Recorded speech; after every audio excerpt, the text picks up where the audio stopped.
देखो लाइट पार करा रहा हूं तो पार हो जा रही, देखो तो क्या करेगी, सीधे सीधे जाते रहेगी, सीधे सीधे जाते रहेगी।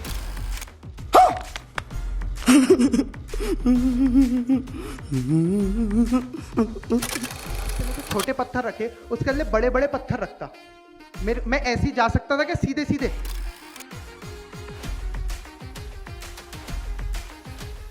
सॉल्यूशन, सॉल्यूशन क्या होता है, देखो एक एग्जांपल लेके समझेंगे ना तो हम बहुत अच्छे से कर पाएंगे। मेरे पास क्या है ये, आपको क्या लग रहा है प्लेन वाटर है या फिर इसमें कुछ मिलाया होगा मैंने? ये प्लेन वाटर है, मैं इसमें, ये सॉल्ट है मेरे पास, ये सॉल्ट मिला दिया, दिख रहा है आपको मिलता हुआ।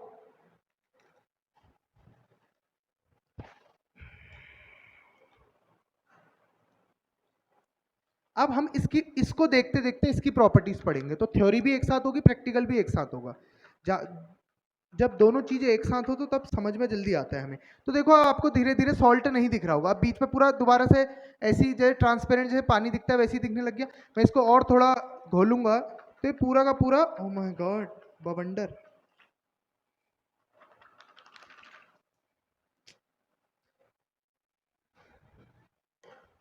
अब देखेंगे, हाँ मेरी लेजर पास करा दो।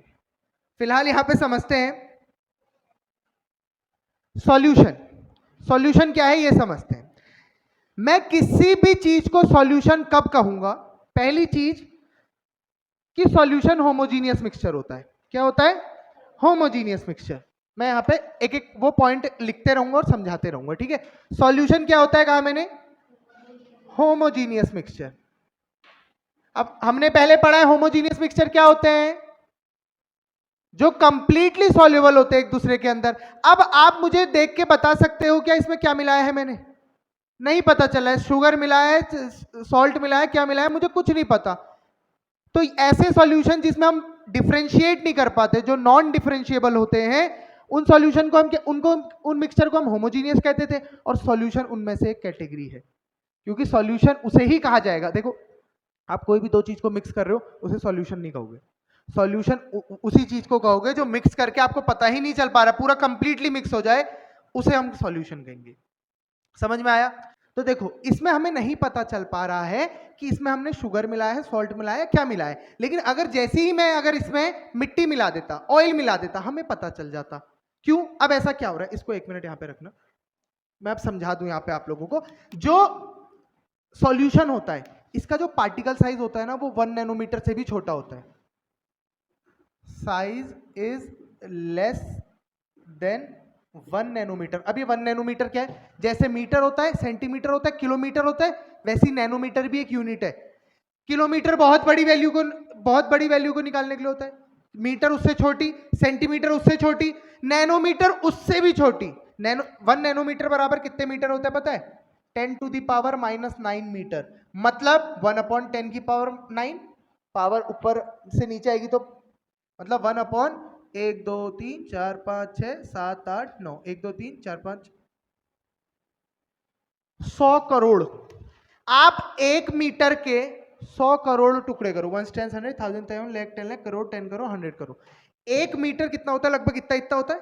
इस 1 मीटर के 100 करोड़ टुकड़े करोगे तो वो जो एक टुकड़ा बन के आएगा, वो जो 100 करोड़ टुकड़े बन के आएंगे ना, उतना छोटा टुकड़ा, उससे भी छोटा साइज किसका होता है? उससे भी छोटा साइज किसका होता है? सॉल्यूशन के पार्टिकल का। तभी तो हमें वो नहीं दिख पा रहा। क्यों नहीं दिख पा रहा? अब समझ में आया? क्योंकि जो इसका साइज होता है 1 नैनोमीटर से भी छोटा होता है। नैनोमीटर 1 नैनोमीटर बराबर 10 की पावर -9 मीटर, मतलब 1 मीटर लो इतना होता है, यहां से वहां तक होता है बोर्ड जहां पर लास्ट है। अब इसके आप 100 करोड़ टुकड़े, 100 करोड़ बहुत बड़ा नंबर है बेटा। अब करोड़ बहुत सुना हुआ वर्ड लग रहा है तो आपको लग रहा है, तो 100 करोड़ टुकड़े आप करो इसके, उसके बाद जो एक टुकड़ा, वो 100 करोड़ टुकड़े बन के आएंगे, उसमें जो वो एक पार्टिकल है उससे भी छोटा साइज होता है। हम सोच भी नहीं सकते इतना छोटा साइज है इसका। समझ में आया? समझ में आया कि क्यों नहीं दिख रहे अब इसके पार्टिकल? दूसरा पॉइंट क्लियर हुआ, लेस देन 1 नैनोमीटर होता है इसलिए। तीसरी चीज, ये अगर लाइट इससे आर पार करवाऊं